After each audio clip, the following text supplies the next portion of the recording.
पद घ्या, पण तुम्ही राजीनामा देऊन पूर्णपणे प्रशासनाला मोकळा श्वास द्या तिथं काम करण्यासाठी। जे गुन्हेगार फिल्मी स्टाईल मध्ये गाडीमध्ये येतात आणि गाडी घेऊन पार त्या फोर्स मध्ये जाऊन अटक होतात, हे पहिल्यांदा बघतोय आपण। तुम्ही सांगितल्यानंतर कुणाच्या गाठी भाटी झाल्यानंतर हे पूर्ण महाराष्ट्राने बघितले।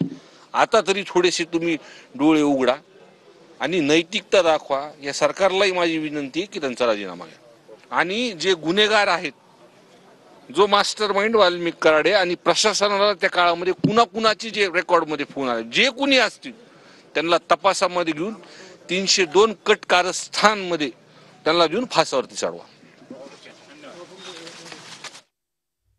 तर एसपी कावत आणि जरांगेंच्या विनंतीनंतर देशमुखांचं आंदोलन मागे घेण्यात आलं आणि त्यानंतर संदीप क्षीरसागर यांनी दिलेली ही प्रतिक्रिया आपण ऐकली आहे। धनंजय मुंडेंचा राजीनामा घ्या, सरकारला विनंती आहे, अशी मागणी क्षीरसागरांनी केलेली आहे।